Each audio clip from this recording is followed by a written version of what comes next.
Hello, and welcome to the Original Black Nerd Show, and this is Observations from the Front Porch. And today we're going to talk about that next Batman Chapter 3, written by John Ridley, art by Laura Braga, breakdowns by Nick Darrington, and colors by Arif Perino. And we're going to jump right into that Chapter 3. Now, for a quick breakdown and recap, Gotham City has suffered from the Joker War.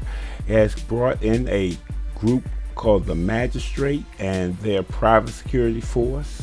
They have a mandate to shoot anybody in with a mask on site because of the anti-vigilante position of the new mayor of Gotham. And so we have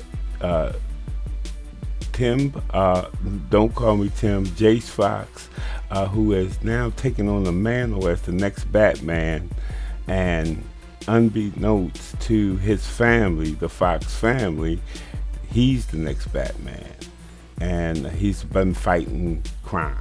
So in last issue, he had helped two people who had murdered a suspected child molester and child trafficker, and they had murdered him because they thought he had snatched their child. And in helping them and capturing them, Batman is now confronted by the magistrate's police. So it opens up with Jace being covered by the magistrate and his whole crew, and he's checking out the environment. He's just saying, look, I got these two people, I'm already on borrowed time. He just needs a couple of seconds to break out, and he gives them the hands up, don't shoot, I give up, but just don't hurt these two people. And the guy says, Captain, what will we do? And Captain says, shoot them all. They don't hesitate, and Batman says, no due process, no trial, just shoot them all. He figured that. So Batman hits him up with a couple of EMT blasts to take out the drones, and then he goes on with his couple of seconds using his batarangs to go in and go to work on these mechanized forces that the magistrate has brought in. He rips off the head of one. It beats down the other one. So Batman is really putting in some work on these people, man. He's not no joke now. Jace ain't no joke. So as the smoke is clearing, of course, the leader goes, rally up. Somebody gets eyes on him. Of course, Batman steps right into him, hits him with some more electronic blast to short out their systems in their suit. Then he goes by, getting a couple shots at him. The guy can't shoot, obviously. And then Batman gives him a little three-piece and takes him down, ducks the punch, getting the left to the gut, then finish him off with an uppercut, to the face, and, boom, left, right, left. Yeah, like that combo. So then he grabs up the two people, and he's on his way to jump on his little motorcycle for Bat Front. And a drone comes to hit him, and so the drone takes out the bat cycle. I hate to call it the bat cycle because it's not really that, but the next Batman cycle. so now the drone's coming back around, and Batman says, hey, look, drones don't really think. That's kind of to my advantage. And he goes old school, them David and Goliath action. He picks up a rock and he hits the drone and knocks it down and breaks it. And boom, as it crashed, he looks at the people. He said, look, you need to roll with me. And they're like, if we run, they're going to kill us. And he said, well, if you stay around here, they're going to kill you anyway. So you got a choice. You're going to run with me or get blasted by the mattress. So the woman say, yeah, we'll dip with you. So, so they dip off and run off to this thing. And then So this third story, which is the penultimate issue, because next issue is the final issue, which of course will lead into Second Son, um, comic book, which is coming out digital first in February, a little later this month. So all of a sudden we switched to the Peacekeeper One talking to Stans, who was the head of the magistrate's forces at the time that Batman took out, and he's just reaming them out. He's giving them a thing, and the guy like stumbling. He's acting like he got like a little conscious with him. Man, talking about what happened, and the man's talking about, yeah, well, I ordered them to identify myself, and ordered. The man said, you identified yourself? What the? We shoot on sight, and you can see here that my man Stans is feeling some kind of way. He says, well, I thought we were obligated. And the man says, look, your obligation is to kill Batman. That's your job. Do that. 2 cybers, 2 drones, 8 men, and you couldn't even do that. So he's ragging on the bad. My man come back, says, the real Batman. And Peacekeeper One feeling some kind of way, because what we know is Peacekeeper One put out that he killed Batman, but we saw in Dark Detective that Peacekeeper One didn't do that. And we also saw in Catwoman that Ra's al Ghul's daughter, Batman's woman, is one woman is fighting to get to him, and the other woman is killing and saving him. My man. All right, so back to the story. Peacekeeper One, Stans goes to the Peacekeeper One, says the real Batman, and Peacekeeper One ain't feeling that. He go, he's not the Batman. The real Batman is dead. Feeling some kind of way, and we know he's not dead. So Stans come back and say, well, the other Batman. The way I hear, when they caught up to him, he was worn down and he lost the will to fight. So Peacekeeper One feeling some kind of way. He said, are you saying we got lucky when we killed him? Of course, Stan says, no, sir. He says, cause for a guy, Peacekeeper One come back say, cause for a guy who let some fake in a mask put a beat down on him, you sure do a lot of talking. So then he kicks him out, and he kicks him out, telling him about to redeploy his team and don't come back till he's wearing Batman's cape like a blood-soaked robe. So then we switch over, and my man Stans is feeling kind of bad. He go out to his crew, and they, of course, ask him what happened. He said, yeah, man, he reamed me a new one, that kind of thing. But now we see that Stans is feeling 2 emotions. One, he's kind of suspect on Peacekeeper One, because he says, I don't know, but anytime you talk about the bat, he gets real bent real fast. There's something he's not letting on to. And so at this point, they find some drones. He talks about he wants to put the bullet in a Batman. So now, because this story is giving us a lot of backstories from different things that have been going on in chapter 1 and 2. So now we see he's going out for it, and we flip over to Lieutenant Chubb, the new Detective Chubb, the new detective in the story, who's talking to Renee Montoya, who is now the chief of the police. And so they're going back and forth with the typical things like, hey, the peacekeepers just kind of doing their thing, and Renee Montoya is taking the political thing of, hey, the peacekeepers are the peacekeepers, they running it, that's the way it is. And Detective Chubb ain't feeling it, but she basically says, hey, she goes hardcore on this, is talking down the peacekeepers. It's gonna look very good when you come up for a review. And so Chubb come back. So that's where it's at. The peacekeepers are gone from being private caps to secret police. And so of course, Renee tries to come back and say, I'm not saying it's right, but the mask doesn't care a thing. I'm not saying it's right, but the public doesn't care about the mask, and we serve the public. So if you find yourself lining up with Batman, the shoot on sight orders extends to you too.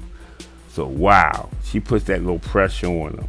So then we switch back to Batman, who's in his kind of sort of safe house, and he's trying to sit down, and he asks somebody, "You ain't got any medical experience?" And she's talking about, "What you mean?"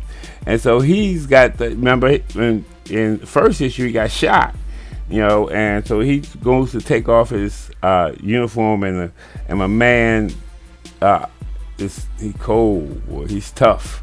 So he gives a flare to the woman, and she presses the flares onto his wound and cauterizes his wounds.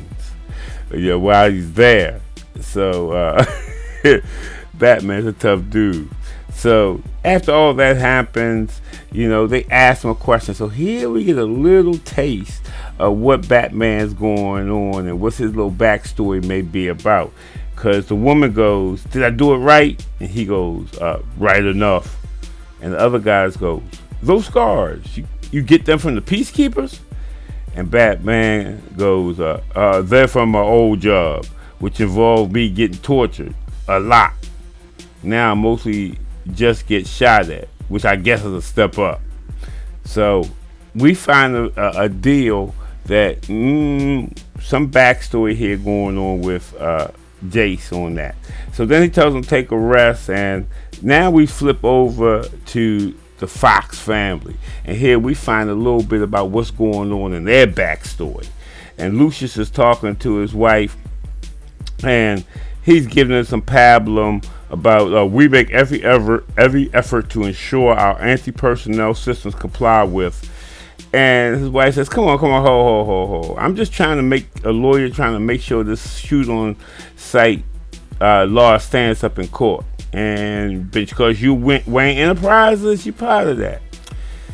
And so if she goes back and forth, and they really don't like masks, I think, So Lucius goes, "Masks don't care about legalese and worrying about which are good ones and which are the bad ones." And then she comes right back and says, "They all bad, but you make my job real hard when you treat the law like a license to get kill happy." And then Lucius comes back hardcore. "If you can't do your job, then back off and let the peacekeeper do theirs." And she gives him that look like, you said, "Oh, you said that to me?" Yeah. Anybody who's been in a relationship knows what that look is about. You just said the wrong thing out your mouth. And he tries to go soft Tanya, and she goes, "Nah, Lucas, you said it how you said it." And she walks out. Then Lucas just standing there looking kind of dumb. Why? Because he was dumb. So next we click into his the sister who overhears the conversation, and she's like, "Man, you really cool with people who's shooting on sight? And after all the stuff you taught us?" And of course the mother goes, "This different." She says, "Justice doesn't wear a mask or a hood, and justice never a vigilante, never." So the sister is feeling like, okay, let me go ahead and have a conversation with Batwing, see what he think about this. So she falls in there talking to Luke and say, "We need to talk." And he's like, "Yeah, okay." He says, "Are you Batman?" He said, "Batman? What? I'm not Batman." She says, Come on, you lied about being Batwing." He said, I didn't lie. I just never told anybody." So, lying by admission, but that's not a lie. Okay. Just to be really real, this isn't the time for semantics. If you're the Batman, knock it off because you're killing mom and dad. And so Jace comes back and says, "Mom and dad have their own issues. Mom blazed the mask for what happened to Tam. We don't know yet. And dad, I don't think he ever recovered from what Punchline did to him. And Tim being back home, and the sister goes, Jace, whatever he wants to call himself, being around isn't helping." So Jace and Tim got a little sibling rivalry going on. And sister comes back and says, "Don't say that. Jace is our brother." And Batwing comes back and says, "He messed up bad." and he left the rest of the family to take responsibility for me. And you wonder why mom and dad have issues. So I guess we're going to find out about this in Second Son. He says, I'm not, and so the sister comes back, I'm not sure how I'm supposed to feel about this Batman. And Batwing gives it up. He says, I've been behind the mask. Anybody who's willing to go out in the night and deal with this nonsense Gotham serves up, they're good people. So he's recognized that, his brother is trying to do the right thing. But he don't know it's his brother, of course. So Batman's in there talking to the two people and basically telling them that he's going to send them to the police and get them locked up, like Batman does, Arkham Asylum. And they said, the guy's like, are you crazy? Send me to the police? And he says, well, you get locked up by the police or killed by the master.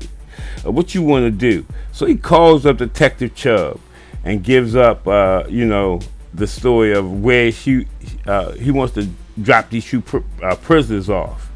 And she's like, I'm going to lock you up. She says, okay, whatever. And she's not feeling it, but she wants to hook up with him.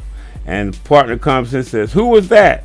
She says, Mike, if I tell you, then it's up to your neck and the same as me. And she goes, oh. So this is interesting because I guess his name is Mike Tellers, but I thought his name was something else based on the first comic book, but not worried. So anyway, what we find is, so she tells Batman, okay, meet me in an hour, and I'll take them off I'll take the perks into custody. And she said, but I ain't getting between you and the peacekeeper. And so the guy says, okay. And he says, I can't promise I won't shoot you. So Batman was like, okay, she promised to put you in custody. So as he turns his back, my man who he saved hits Batman in his injured side, goes and beats him down. The wife says, what's going on, Eric? He gives her the backhand elbow to the face, knocks her down, and gets the choking Batman. And he says, I'm not going to jail, not for killing that piece of crap, Jersky, but you know what? Maybe they'll give us a break for killing a Batman. And he's trying to choke Batman out. And that's how this episode ends. So we're ready to see what the final episode of the next Batman is going to bring about. It's going to lead us into the Second Sons. I'm loving it. But Batman, this ain't the real Batman, because he don't have a contingency on these people being jerks. But I enjoy it. I enjoy this story, and I hope you enjoy this. And if you liked it, like, share, comment, and all that good stuff. And I'll see you next time. Peace.